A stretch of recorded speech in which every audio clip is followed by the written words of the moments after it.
Chapter 1. My fiancée said she had registered her marriage with that guy. To save his mother. She told me not to make a scene and said it was only a piece of paper. I nodded and poured her a glass of water. Great. You helped me dodge a bullet early. She froze. That guy clutched the marriage certificate, the smugness in his eyes impossible to hide. I smiled at him and said, since it's only a piece of paper, then she's coming home with me tonight. You don't mind, do you?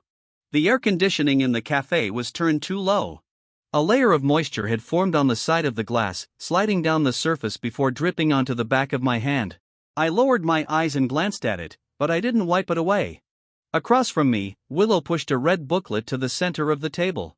Her fingertips pressed against the cover. Her nails were neatly rounded, and she was still wearing the bracelet I had given her last month. She said, George, Makoto and I registered our marriage. My hand froze halfway with the cup in it. The bottom of the cup tapped against the table, sending ripples across the water. Makoto sat beside her. His white shirt had been washed until it looked old. His shoulders drooped slightly, and he was clutching a tissue in his hand. The corners of his eyes slanted downward, making him look as if a single gust of wind could knock him over. But when his gaze slid from the red booklet to my face, the corner of his mouth lifted ever so slightly. I thought to myself, wow. He really brought my fiancé here like he was claiming a trophy in front of me. I set the cup down steadily and asked, when did this happen? Willow drew in a breath and answered, this morning. You registered your marriage in the morning and told me in the afternoon. Very efficient. She frowned and said, don't be sarcastic. Makoto's mother needs surgery. The hospital's caregiver consent forms and the special assistance application both require family member status. He had no other choice. Makoto immediately lowered his head and said, Willow, don't argue with George because of me. I shouldn't have dragged you two into this in the first place.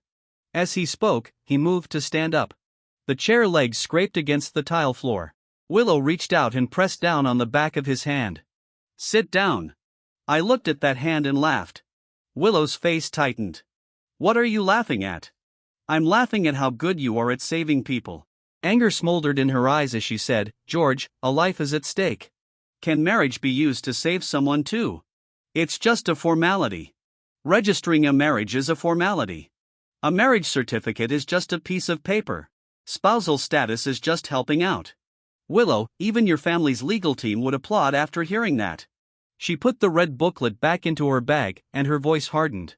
Can't you have a little empathy? You have everything. Makoto has nothing. Makoto immediately said, George, I really wasn't trying to take anything from you. Once my mother gets through this, I'll divorce Willow. I looked at him. Of course you weren't trying to take anything. You only turned her into your wife. Makoto's fingers clenched at once, crushing the tissue into a ball. Willow stepped in front of him and said, I did it willingly. How generous of you. She stared at me and said, George, if you love me, you should trust me. I leaned back in my chair. The leather seat made a soft sound, and the bitterness of the coffee sank from the root of my tongue down my throat. I had wanted to ask her, our engagement invitations have already been finalized. Before you registered your marriage, did you think about me even once? But when the words reached my lips, I swallowed them back. There was no need. She had handed me the knife, then asked me if it hurt. Someone like that didn't deserve to hear the answer. I picked up my phone and sent my father a message. Pause all materials related to the Liu family marriage alliance. I'll send you the reason later. After sending it, I looked up at Willow and said, fine. I understand. Willow Liu froze. What did you say? I smiled and repeated, I said, I understand. Makoto also froze for a second. The smugness in his eyes got stuck there. I picked up the cup and took a sip. The ice water slid down my throat, leaving my stomach cold and tight. It's to save someone. I support that. Willow let out a breath of relief, but her fingers still didn't leave the back of Makoto's hand. I looked at that hand, my voice even calmer. Since it's only a formality, then our original relationship doesn't need to change either. She frowned. What do you mean? I stood up, walked to her side, and bent down to pick up her bag. With my other hand resting on the back of her chair, I stood very close to her. Willow's breath caught. Makoto jerked his head up. George, what are you doing? I tilted my head and looked at him. Taking my girlfriend home. Makoto's face turned a shade paler. She is legally my wife now. I nodded. Didn't you just say it was only a formality? His lips moved, but no words came out. I picked up Willow's coat and draped it over her shoulders. My knuckles brushed against the side of her neck. Her body stiffened, and her fingers instinctively gripped the edge of the table. I asked her quietly, coming. Willow wanted to refuse, but when the words reached her lips, she glanced at Makoto. In the end, she stood up. Makoto shot to his feet as well. Willow, my mom still needs you to go over tonight. I smiled and spun my car key around my finger. Mr. Ito, your husband. You go stay. His eyes immediately reddened. I'm afraid I won't be able to handle it alone. Then learn. I led Willow to the door, then looked back at him. Someone else's wife, I'll toy with her right in front of him. Since you think that piece of paper doesn't matter, don't watch so closely. Chapter 2. The cafe went quiet for a few seconds. At the next table, the spoon in a girl's hand tapped against the rim of her cup with a crisp ding. Makoto's face went from pale to livid. His fingers pressed hard against the tabletop. Willow suddenly tugged at my sleeve and said, "George, don't make it sound so ugly." I lowered my head and looked at her. Ugly. Her lips parted slightly. I buttoned her coat for her, my fingertips stopping on the second button. I pressed it gently and said, "What you two did was much uglier than anything I said." The moment the car door closed, Willow finally exploded. "George, what did you mean back there? Did you really have to humiliate Makoto in front of him?" I started the car. The windshield wipers swept across the glass, and the streetlights stretched into long streaks through the rain. "I humiliated him. His mother is still in the hospital, and you said that to him." I looked ahead and said, "When you registered your marriage, did you ever think about how you were going to tell me?" She fell silent for a few seconds, then her tone softened. "I was afraid you wouldn't agree. So you did it first and told me afterward." I had no other choice. Willow, there were plenty of choices. Find a lawyer. Find a caregiver. Find a hospital social worker. Find a foundation. Find your parents. Find me. I stepped on the brake. The red light glowed against the car window, casting a red layer over her face. "But you just had to choose marriage registration." Her throat moved slightly. "Makoto didn't want to owe you anything." I laughed. "So he can owe you a marriage instead." She turned her face away, her fingertips gripping the edge of the seatbelt. Her phone rang. She glanced at the caller ID but didn't answer. I caught a glimpse of the screen. Makoto. The call stopped, and a message popped up right after. Makoto wrote, "Willow, I'm fine. Don't worry about me. George is probably just hurting too much." Then another one. "If he really can't accept it, then stay with him. I can be at the hospital alone." Willow held the phone, wanting to reply, but then she stopped. I let out a laugh. "Go on. Reply." She bit her lip. "Don't be like this." "Like what?" "Don't use that tone." I turned on the signal, and the car drove into the garage beneath my apartment building. She froze and asked, "Why did you bring me here? Didn't you say our relationship didn't have to change?" The garage lights swept over the roof of the car one section at a time. The air smelled of damp concrete. The tires rolled over puddles on the ground with soft faint sounds. Willow sat up straight and said, "George, today isn't a good time for me." I parked the car, unbuckled my seatbelt, and leaned toward her. Her back pressed against the seat, and her breath caught. I tucked a stray lock of hair behind her ear. My fingertip brushed against the curve of her ear, and her hand suddenly grabbed my wrist. "What are you doing? What are you afraid of?" Her eyes grew unsettled. "Makoto's status is special now." I laughed. "Special how?" "Because of a piece of paper." Her expression changed. I pulled back and opened the car door. "Get out." She didn't move. "George, are you trying to get back at me?" I held the car door and looked at her. "Yes." She froze. I had said it too bluntly, and for a moment, she had no words. I smiled and added, "You already gave marriage away. Am I not even allowed to collect a little interest?" Her eyes reddened. "You weren't like this before. You also weren't someone else's wife before." Chapter 3. Her shoulders trembled, and her phone rang again. I reached out and took her phone. She tried to snatch it back, but I lifted my hand higher. She lunged forward, her fingertips brushing against my collar, and nearly crashed straight into my arms. I lowered my head and looked at her. She stopped, her breathing quickening for a few beats. The car was cramped. The scent of perfume, rain, and leather pressed together in the enclosed space. Her hand rested against my chest. She wanted to push me away, but she didn't immediately use any force. I asked in a low voice, should I answer it? She swallowed and ordered, give it back. I pressed answer and turned on speaker. Makoto's voice came through the phone, choked with tears. Willow, where are you? My mom just woke up. She keeps calling your name. Willow was about to speak, but I pressed my fingers against her lips. She glared at me, her breath falling against my knuckles. I spoke into the phone. She's with me. The other end went silent. Makoto's voice tightened. George, let Willow answer the phone. She's not available. Willow grabbed my hand and tried to pull it away, but I didn't let go. Makoto grew anxious. Don't do anything reckless. She has already registered her marriage with me. I laughed. Mr. Ito, you're contradicting yourself. What?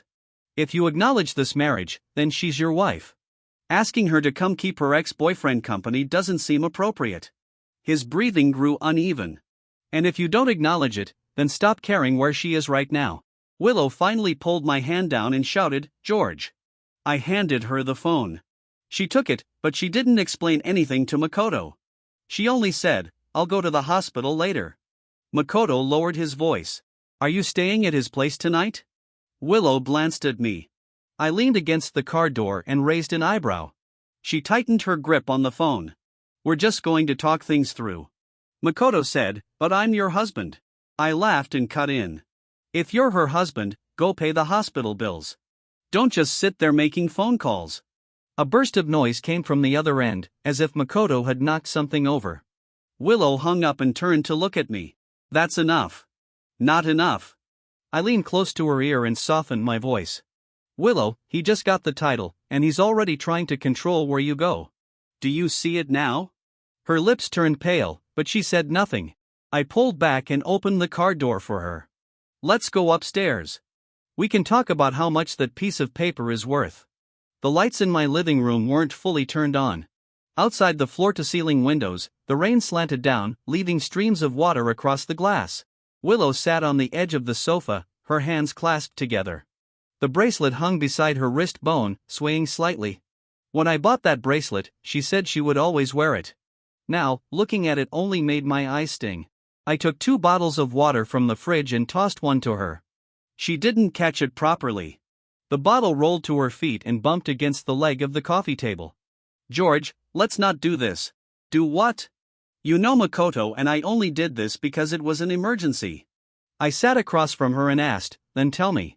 What kind of emergency was so urgent that you had to register a marriage? She looked up and said, his mother needed to apply for family hardship assistance under his spouse's status. They needed proof of immediate family status, and Makoto doesn't have any close relatives. For hospital surgery consent, an adult child can sign. She froze for a moment, then said, but he was afraid of taking responsibility. I laughed. So because he was afraid of taking responsibility, he found you to take it as his wife. Her eyes flickered. I continued, who told you about the required documents for the special assistance application? Makoto. Did you read the actual policy yourself? She said nothing. Did you check his mother's insurance status? Her fingers clenched. Did you ask who he owed money to? She lifted her eyes. You think he lied to me? I spread my hands. I think he used your brain as extra padding for his mother's hospital bed. Chapter 4. She shot to her feet and shouted, George. I stood up too and walked right up to her. Why are you yelling at me? You're the one who got married. You're the one who lied to our families. You're the one who ruined our engagement plans. Tears shimmered in her eyes as she said, I didn't mean to ruin anything. Whether you meant to or not doesn't change the result. I picked up the sample engagement invitation from the coffee table and threw it in front of her. The pages scattered open, the gold-stamped words giving off a cold gleam under the light. Willow bent down to pick them up, her hands trembling slightly. I looked at her and said, our 2 families are supposed to sign the partnership agreement next week. Once the news that you're already married reaches my father, how do you think the Liu family is going to explain it? Her expression changed at once. I can divorce Makoto as soon as possible. The marriage registration record won't disappear. Her voice dropped. George, I really didn't think that far. Right. You were too busy playing savior.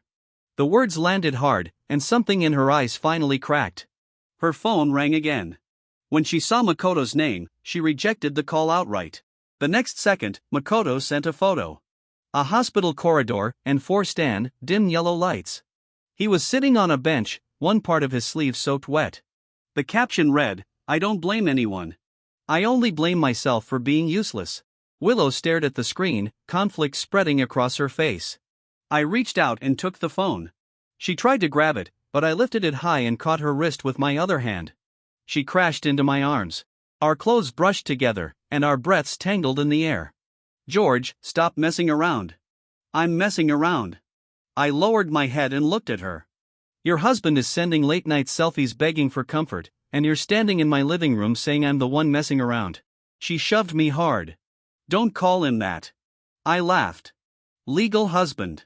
Am I wrong? She gritted her teeth. Do you have to hurt me like this? Not just that. I let go of her and called Makoto. Willow panicked and lunged at me.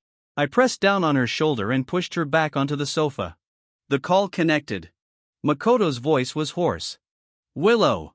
I said, it's me. His breathing stopped for a second. George, give her phone back to her. She's in the shower. Willow's eyes widened, and she reached out to cover my mouth. I tilted my head away. Her hand brushed past my jaw, her fingertips trembling. Makoto's voice sharpened. What did you say? I slowly smiled. Didn't you say it was only a piece of paper? Don't get worked up. There was a loud bang on the other end, as if a chair had fallen over.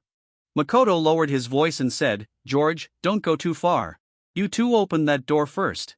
I hung up and tossed the phone back onto the sofa. Willow was so angry her chest rose and fell. You did that on purpose. Yeah. You're trying to make him break down. He's supposed to be the vulnerable one, isn't he? I just want to see how vulnerable he can really get. She grabbed her bag and headed for the door. I didn't stop her. I only said, go back now, and he'll hold you while crying. He'll say he shouldn't be alive. He'll make you feel like the whole world is bullying him. Her steps stopped. I walked to the entryway and opened the door. Go on, savior. She stood by the door, her hand gripping the handle. She wanted to leave, but she didn't take that step. The hallway light fell across her face, making it look drained of color. I said, Willow, if you step out tonight, I'll send my father the proof that you're married. The marriage alliance, the partnership, the engagement, all of it stops. She turned to look at me. Are you threatening me? It's not a threat. It's a notice. Her tears finally fell, landing on the back of her hand. I closed the door and spoke coldly. Now sit back down and tell me every single thing Makoto said to you from the very beginning. Chapter 5. The next morning, the school forum blew up. A post title was pinned on the homepage. The screenshot showed Willow and me entering my apartment building from behind. The caption was vicious.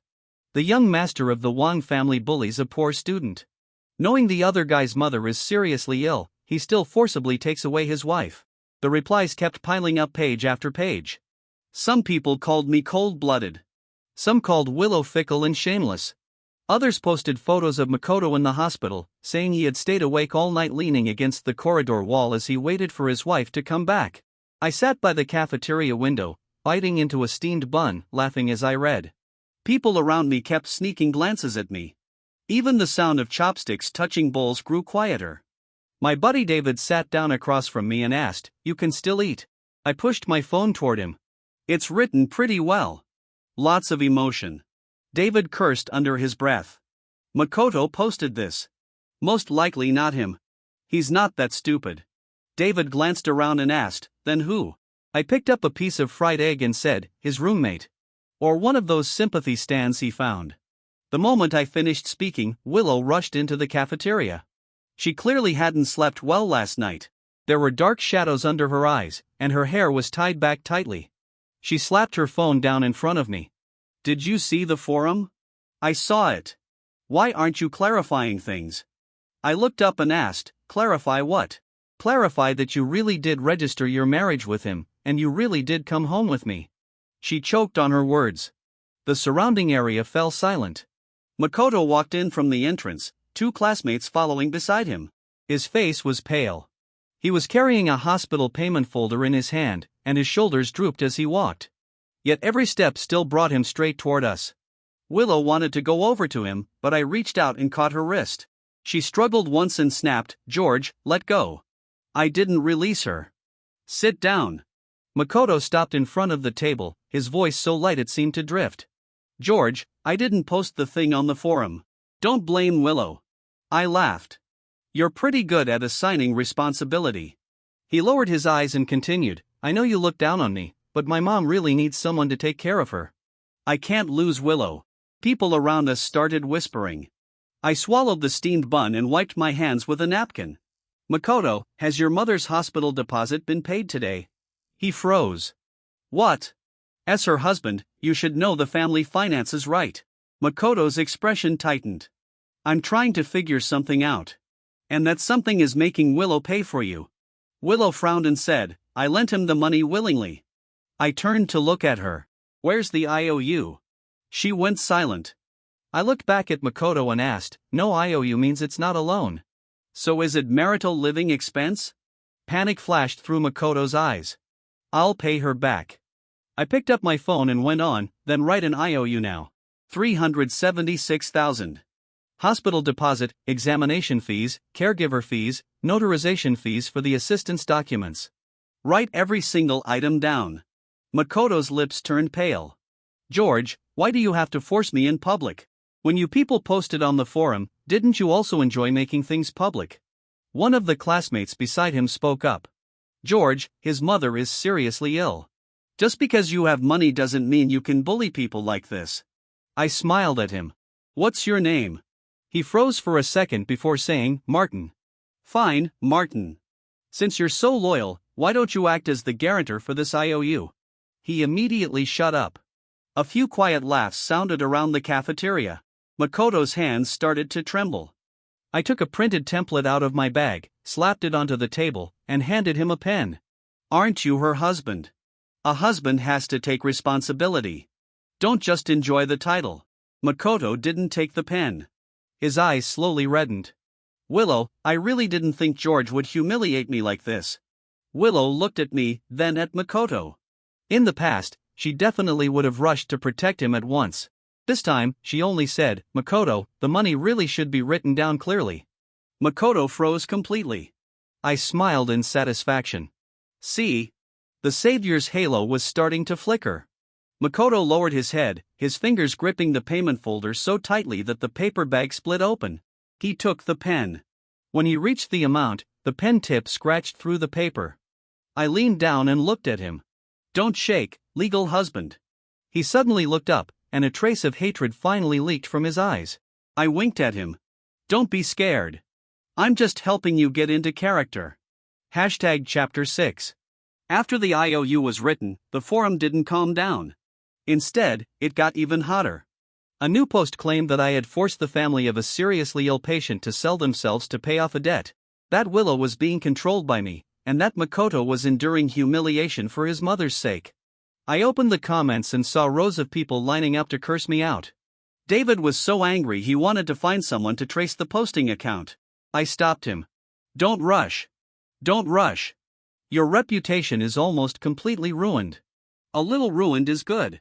He looked at me. "Are you insane?" I put my phone into my pocket. "A little." That afternoon, Willow asked me to go to the hospital. She said Makoto's mother wanted to see her. I agreed. The ward was on the 13th floor of the inpatient building. The smell of disinfectant drilled into my nose. Family members crowded around the elevator entrance. Plastic bags rustled, and a wheelchair rolled across the floor with a squeak. Makoto stood at the door of the ward. When he saw me, his expression clearly stiffened. George came too. I lifted the fruit basket in my hand. "I'm here to visit the mother-in-law." His face turned livid. "Don't talk nonsense. You and Willow are legally married. Of course your mother counts as her mother-in-law." The two caregivers beside us looked over. Makoto lowered his voice. "My mother is in poor health. Don't upset her." I nodded. "Then don't upset me." Willow frowned. George. I stuffed the fruit basket into her hands and let her go in. The woman on the hospital bed had a waxy yellow complexion. There was an 4 needle in her wrist, and examination reports hung by the head of the bed. The moment she saw Willow, she reached out. Willow, you've worked so hard. I've dragged you down. Willow walked over and supported her. Auntie, please don't say that.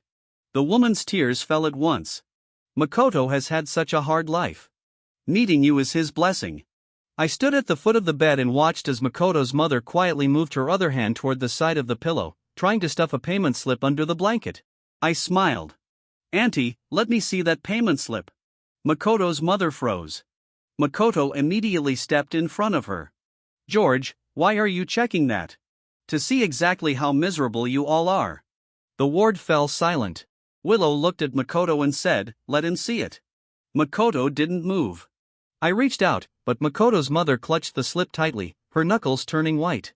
One of the caregivers whispered from the side, wasn't part of that already reimbursed yesterday. Makoto suddenly turned to look at her. The caregiver was so frightened that she shut her mouth. I raised an eyebrow. Reimbursed. Makoto's mother started coughing. I don't know. Makoto handled everything. Makoto held her up, his voice tight. Mom, don't talk. I took out my phone and photographed the information card at the head of the bed. Makoto rushed over to block me. You can't photograph a patient's private information. I put my phone away. Fine. I won't. He let out a breath of relief. I looked at Willow and said, go to the billing office and check it yourself using your family member status. She froze. Makoto's expression changed. Willow, there's no need. George just doesn't trust me. I smiled. That's right. I don't trust you. Willow stood where she was, her fingers tightening around the strap of her bag. Makoto's voice turned hoarse. Willow, can I not even trust you anymore? She looked at him as if those words had stabbed into her. I didn't try to persuade her. I only walked to her side, took her hand, and gently squeezed her palm with my fingertips. Whether you go or not is your choice. Makoto stared at our hands, his eyes reddening. Willow tried to pull away, but she didn't manage to. I leaned close to her ear and lowered my voice. The harder he tries to stop you, the more there is to hide. Her breathing grew uneven. A few seconds later, she pulled her hand out of mine and turned toward the billing office. Makoto tried to follow her, but I stepped in front of him. At last, he tore away that soft, pitiful mask and said in a low voice, George, are you trying to drive someone to death? I smiled. Would you really dare to die? His jaw clenched tight. I patted him on the shoulder and said, don't rush. The game has only just begun. Chapter 7. The lights at the billing office window were a harsh pale white. Voices were separated by the glass, and the printer spat out paper, the sound striking my eardrums again and again. Willow used her ID and marriage certificate to check the payment details. At first she stood very straight. By the time she reached the third page her shoulders slowly sank. I didn't move closer. I let her read it herself. She returned to the hallway with the papers in her hand, her face almost drained of color. Makoto went up to her. Willow listened to me explain. She handed him the payment details and asked, your mother has employee medical insurance and part of the serious illness assistance has already been approved. Why did you tell me everything had to be paid out of pocket? Makoto's eyes flickered. I was afraid it wouldn't be enough later. You said the surgery deposit was short by 400,000. The doctor said it might cost more. The details show that 120,000 was refunded yesterday. Makoto's throat moved. I was going to use it to repay my debts. Otherwise the debt collectors would come to the hospital and cause trouble. The papers in Willow's hand were crushed in her grip. Why didn't you tell me you owed money? Makoto's tears fell quickly. I was afraid you'd look down on me. I really had no other way. My mom got sick, my dad ran away, and I couldn't carry all of it alone. He reached for her hand. Willow wanted to dodge him, but then she stopped. Leaning against the wall I saw that moment of hesitation and smiled. Makoto seized the chance, his voice becoming even softer. Willow, you're all I have. I spoke up. You also have a legal marriage. His gaze sharpened. George, can you stop interrupting? No. I walked over, took the payment details from Willow's hand and glanced through them. 120,000 was refunded. Where did it go? Makoto said nothing. I told Willow to check the account. She hesitated. That involves his privacy. I laughed out loud. You already married him and now you're talking about privacy. Her face turned pale. Makoto immediately said, Willow, don't let him turn you against me. I slapped the payment details against Makoto's chest. I'll give you two choices.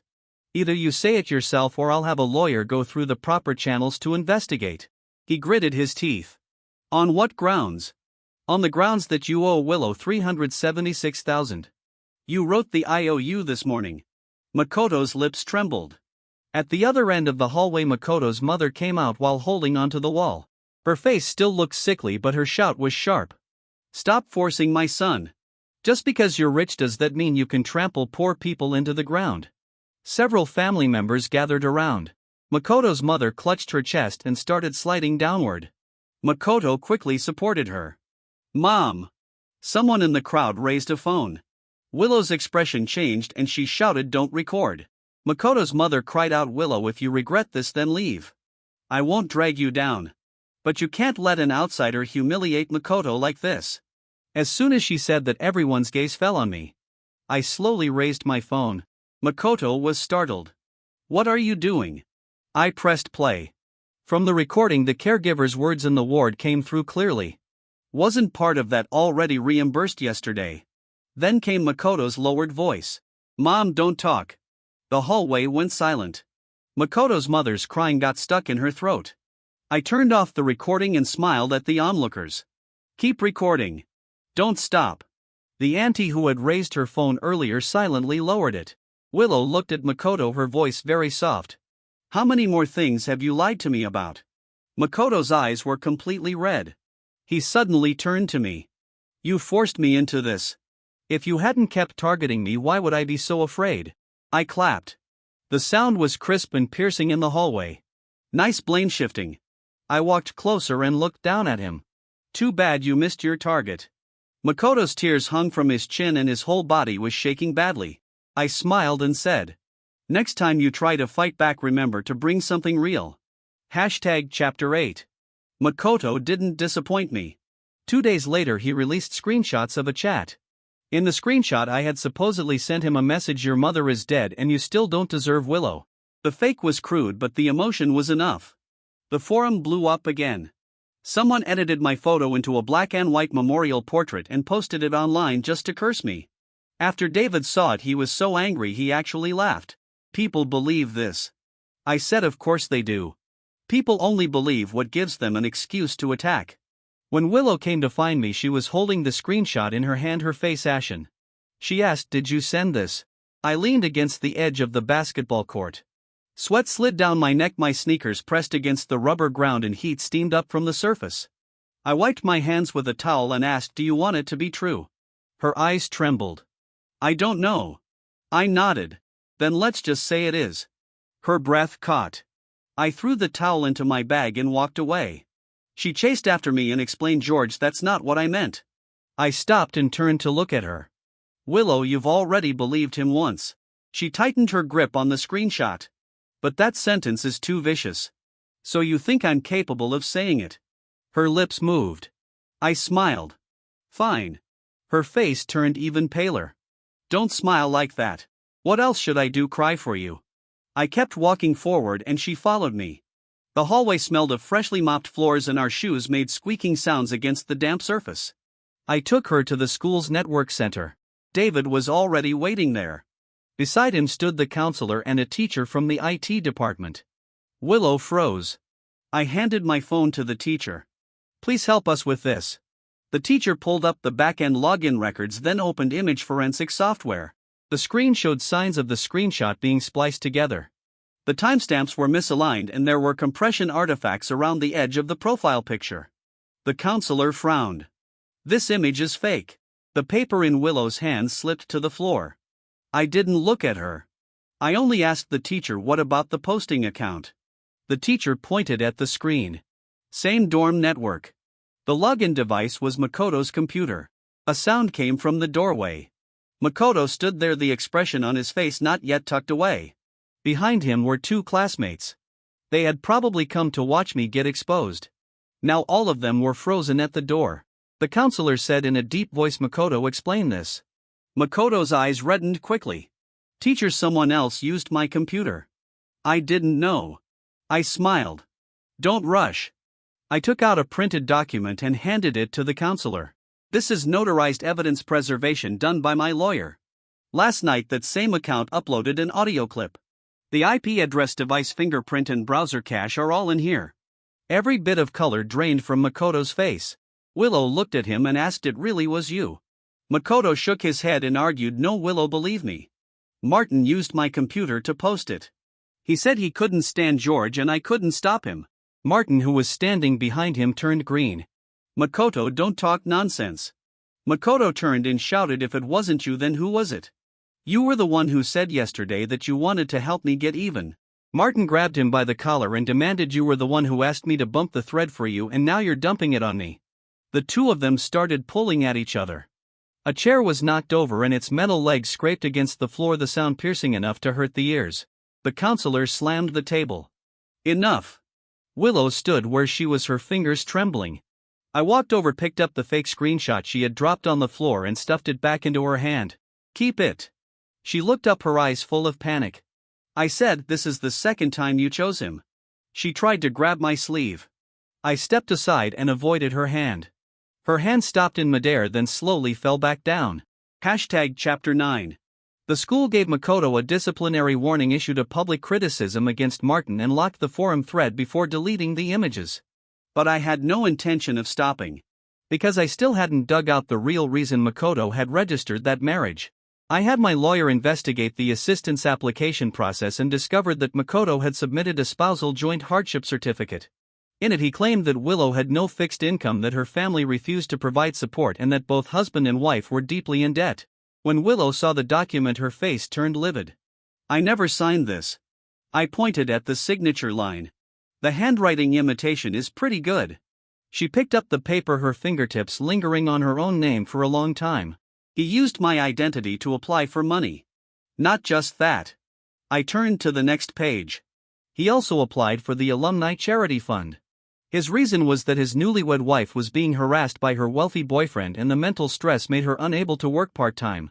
Willow closed her eyes. I smiled. You're pretty busy in his story. You have to be his wife, a poor victim, and my victim all at once. She didn't laugh. Over the past few days it was as if a layer had been stripped off her. In the past, whenever she looked at Makoto, there was always a kind of condescending pity in her eyes. Now that pity had shattered and underneath it was humiliation. Watching her feel humiliated put me in a good mood. She asked, when did you start investigating him? The day you registered your marriage. She looked up. So that night when you asked me to tell you everything he'd ever said, it was so you could investigate him. What else would it be? Her throat moved slightly. I thought you still cared about me. I closed the file and looked at her with a smile. Willow, a person can't have everything. Her eyes reddened and her fingers gripped the edge of the table. George, is there really no way back for us? I asked in return, does your husband know you're asking me that? She trembled as if the words had stabbed her. Her phone rang. It was Willow's father. She answered, and after only a couple of sentences her expression grew even worse. I heard the suppressed anger on the other end of the call. Come home immediately. Your marriage record with Makoto has already affected the partnership review. The Wang family has paused the contract signing. Explain this to the board yourself. After the call ended, Willow could barely stand. I reached out and supported her for a moment. She looked up at me and a sudden glimmer of hope appeared in her eyes. I let go. Her hand caught nothing. I said, don't misunderstand. The carpet is expensive. If you fall and ruin it, you can't afford to pay for it. The light in her eyes went out. That night Makoto came looking for me. He stood downstairs outside my apartment building, drenched by the rain. His hair clung to his forehead and he was clutching the disciplinary notice in his hand. George, are you satisfied now? Holding an umbrella, I walked up to him and replied somewhat. He gritted his teeth. You have money and power. Destroying me is easy for you. Cut the victim act. I tilted the umbrella closer to my side and rainwater streamed down the edge, splashing onto his shoulder. You forged signatures, committed assistance fraud, and spread rumors. Not a single one of those things was done by me for you. His eyes turned vicious. I was just trying to survive. You wanted to survive, so everyone else was supposed to become your stepping stone. He clenched his fists, about to swing at me. Then he saw the surveillance camera behind me and his hand froze in midair. I smiled. Still clear-headed enough not to be stupid, and hit me. His face twisted. I leaned closer to him and lowered my voice. Makoto, didn't you want to be a husband? I saved you a seat at the Liu family board meeting tomorrow. His pupils shrank. Then I added, go play the role properly. Chapter 10. The Liu family board meeting was held in the top-floor conference room. The long table had been polished until it shone. Steam rose from the cups of tea and the projector on the wall buzzed softly. Willow Liu sat on the right side. She wasn't wearing any makeup and the bracelet was still on her wrist. When Makoto was brought in by security, his clothes were wrinkled and the shadows under his eyes were dark. The moment he saw the room full of people, his steps clearly faltered. Willow's father slammed the table and asked, so you're Makoto? Makoto lowered his head and said, Uncle Willow, and I only did this to save my mother. Willow's father sneered. Who are you calling uncle? According to the documents, you should be calling me dad. Someone in the conference room coughed. Makoto's face flushed red. Willow said quietly, Dad. Willow's father turned to her and snapped, shut up. I sat across from them, slowly flipping through the documents. Willow's father looked at me and asked, George, what does the Wang family say? I pushed the file over and said the partnership is suspended, the engagement is cancelled, and any follow-up compensation will be discussed according to the contract terms. Willow suddenly looked up and shouted, George Wang. I looked at her. What? Her lips trembled slightly as she asked, are you really cancelling the engagement? I smiled. You're already married. What am I supposed to get engaged to someone else's wife? Her face turned terrifyingly pale. Makoto suddenly spoke. George, aren't you just trying to force Willow to come back to you? She already knows she was wrong. Why drag the partnership between the two families into this? I looked at him and the smile on my face deepened. You're negotiating benefits for her now. He forced himself to say, I'm her husband. Of course I have the right. Good. I pushed another document in front of him. Since you admit you're her husband, sign these. Makoto lowered his head to look and his expression slowly changed. The first item confirmed the ownership of debts incurred during his marriage with Willow. The second item confirmed the medical expense loan for his mother totaling $376,000. The third item confirmed that he alone would bear the legal responsibility for forging Willow's signature to apply for assistance. The fourth item required him to cooperate with the Liu family in issuing a statement regarding reputational damage. Makoto's fingers trembled. I can't sign this. I raised an eyebrow. A husband doesn't have the right to sign. He gritted his teeth. That's not the same thing. Willow's father stood up and slammed his palm on the table. Then what is the same thing? When you used my daughter's identity to apply for money, why didn't you say it wasn't the same thing? Makoto panicked. I didn't mean any harm. I only borrowed it for a while. Willow's father laughed in anger. Borrowed a marriage, borrowed a signature, borrowed my daughter's reputation. Are you borrowing things or skinning her alive? Makoto's tears fell. My mother was sick. I really had no choice. I placed a bank statement under the projector. On the screen, the refunded medical payment of $120,000 appeared clearly. Half had been transferred into an online loan account and the other half had been sent to someone named Maria. The conference room went silent. Willow stared at that name and asked, who is Maria? Makoto's lips trembled. Just an ordinary friend. I tapped to the next page. The photo popped up. Makoto and Maria were holding hands at the entrance of a mall and Maria was carrying the latest designer bag. Willow's bracelet knocked against the side of the glass with a sharp clink. Her voice sounded dry as she asked, is this the debt you were talking about? Makoto lunged forward to turn off the projector, but the security guards pinned him down. He shouted, she lent me that, I was just paying her back. I smiled. How thoughtful of you. Willow stood up. The chair tipped backward and crashed to the floor. Makoto, did you register your marriage with me to save your mother, or did you do it so you could use my status and my money to support another woman? Makoto shook his head through tears. No, Willow, listen to me. I broke up with her a long time ago. I played the recording on my phone. Maria's voice came through the speakers. Didn't you say Willow's family was rich and that after you registered your marriage with her she'd pave the way for you? When are you going to divorce her? Makoto's voice followed right after. Once she gets the aid approved and once I squeeze another payout out of George, I'll divorce her. Willow swayed on her feet. I didn't help her. She grabbed the corner of the table, her nails scraping across the wood. Makoto collapsed to the floor, muttering, "It's not like that. It's not." I walked over to him, crouched down, and placed the marriage certificate in his hand. "Hold on to it." He looked up, his face covered in tears. I smiled and said, "You won. She's your wife." Chapter 11. Willow threw up on the spot. She rushed into the restroom. The door wasn't fully closed and the sound of dry heaving came from inside, mixed with the rushing water from the faucet. I stood in the hallway and didn't go in. Willow Lou's father glanced at me. Some of the anger on his face eased. "George, the Lou family owes you an apology for this." I said, "Let's talk compensation." He nodded and didn't plead for his daughter. Adults broke contracts. Adults talked with money, paid debts with consequences. Good. Makoto was escorted out of the conference room by security. His whole body slumped against the wall and he was still clutching the marriage certificate in his hand. When he saw me, he crawled up and grabbed the leg of my pants. "George the First was wrong. I'll pay the money back. Tell the Lou family not to sue me." I lowered my head and looked at him. "Pay the money back to me." He froze. "You owe Willow, not me." He immediately turned toward the restroom and shouted, "Willow, Willow, save me. My mom can't be without me." Willow came out while holding onto the doorframe. Her face was ashen and her lips were wet with water. She looked at Makoto and there was nothing left in her eyes but disgust.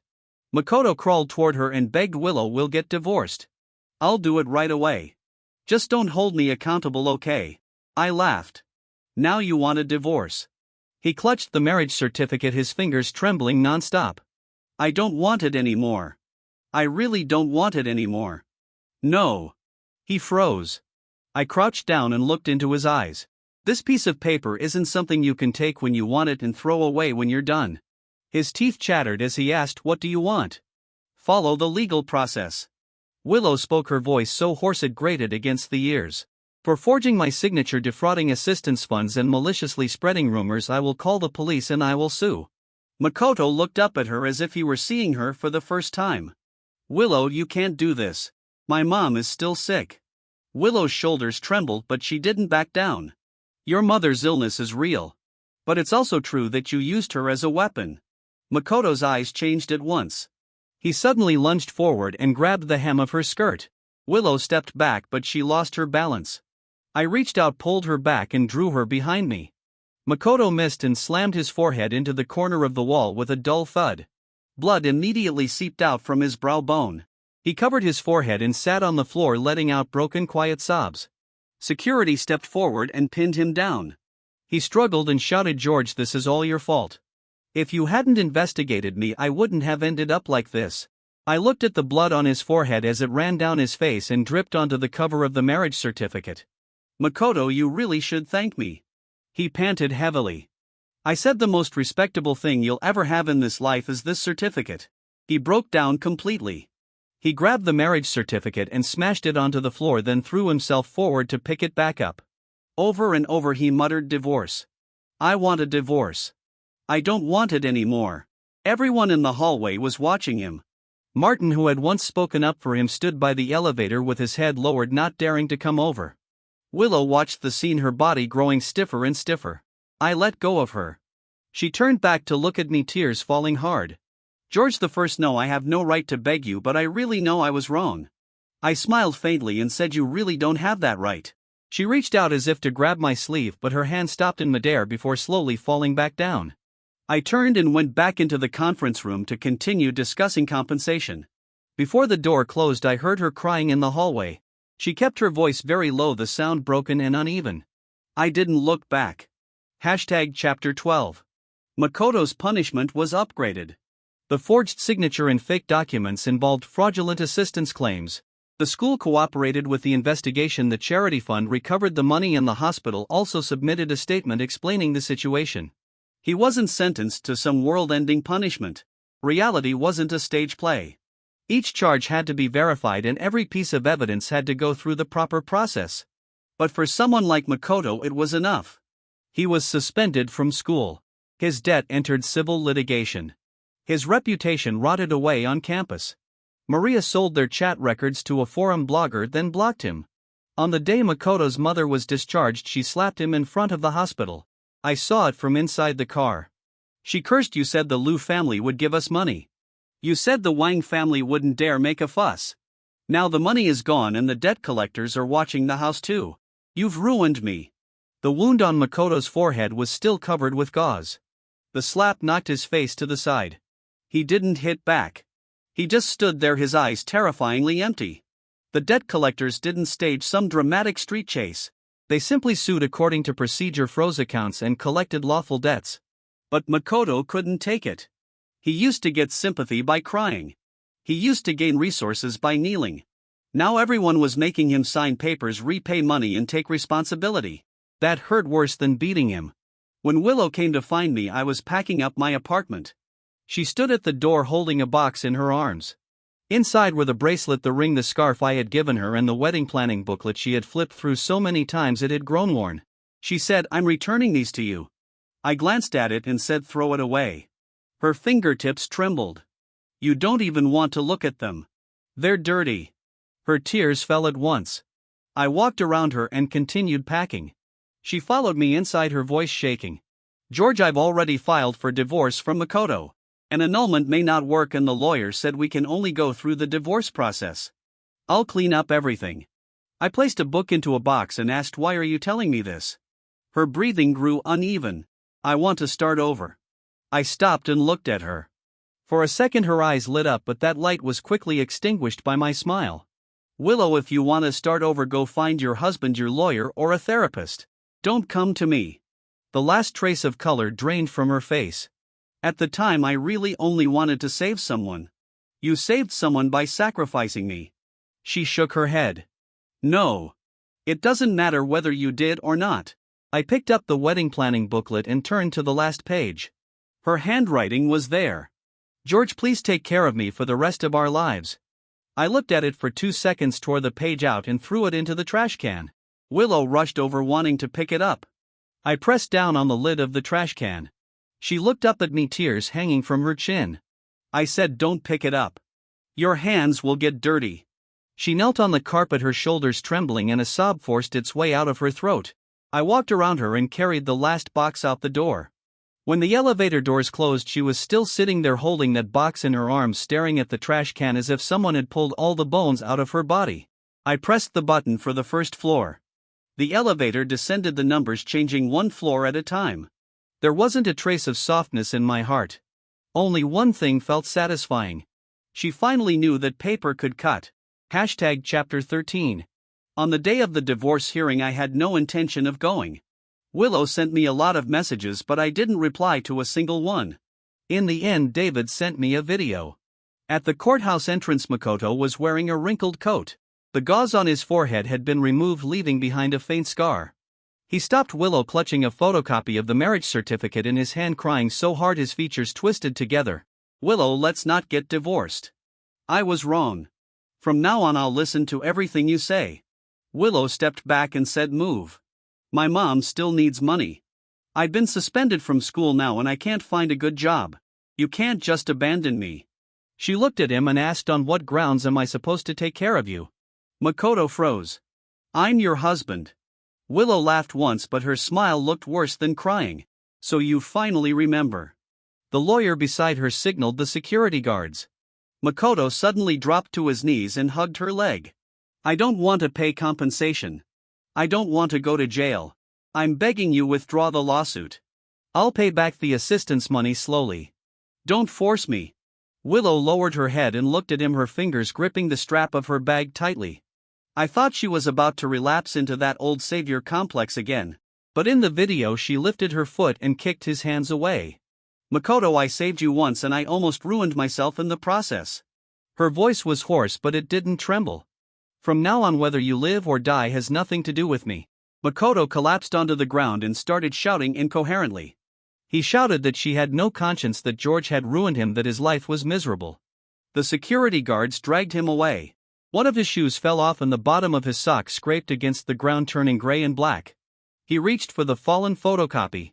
The paper had been stepped on, leaving shoe prints behind. He grabbed it, pressed it against his chest and muttered, "I'm her husband. I'm her husband. David sent another message, this guy has completely lost it.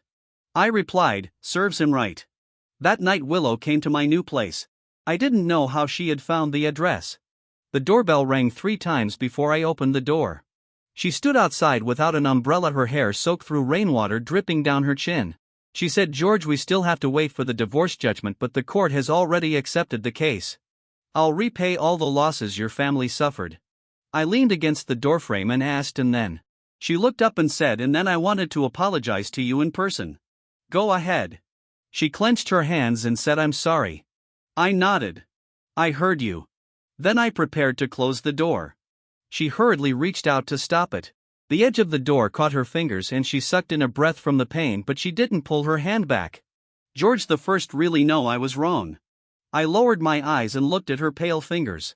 In the past, if that hand had gotten even the tiniest cut, I would have driven halfway across the city to buy medicine for her. Now I only felt that her hand was in the way. I pulled the door open slightly. Hope had just appeared in her eyes when I picked up my phone and called property management right in front of her. There's someone upstairs harassing a resident. Please come handle it. She froze. George, do you really have to be this cruel? I smiled. Don't you love talking about empathy? Go talk to property management. Her tears mixed with the rain as they rolled down her face. Did you never love me? I looked at her and seriously thought about it. I had loved her. I had wanted to marry her. I had also lowered my pride for her. But saying any of that would only make her think there was still something she could hold on to. So I said I forgot. Her whole body swayed. When the property management staff came up, she was still standing at the door, her lips pale and her fingers hanging limply at her sides. The staff asked her to leave. She didn't make a scene. She only asked me before turning away, are we really over? I said no. She whipped her head back. I smiled and finished the sentence. It ended a long time ago. The elevator doors closed, cutting her face away piece by piece. I shut the door. Inside the apartment, only the sound of rain remained. On the coffee table lay a new cooperation contract. The Wang family had already chosen a new partner and the compensation plan with the Liu family had also been settled. My phone vibrated. David had sent me Makoto's latest update. Because he refused to cooperate with repayment, he had been restricted from high-end spending. Maria sued him for failing to repay her loan. His school disciplinary record followed him into his file. After Makoto's mother was discharged from the hospital, she returned to her hometown and blamed all the debts on him. In the video, he was sitting at the entrance of a rented room, his hair a mess, clutching that worn marriage certificate in his hand. Whenever he saw someone, he explained that he wasn't a scammer. No one stopped to listen. I closed the video. Outside the window, the rain had stopped. The streetlight shone on the wet ground bright enough to sting the eyes. I replied to David with one sentence. Pretty entertaining. Then I deleted Willow's number, Makoto's number, and every old photo all at once. When the trash icon popped up, I tapped confirm. The screen went empty. I picked up my glass and took a sip. The ice water slid down my throat. Clean and sharp.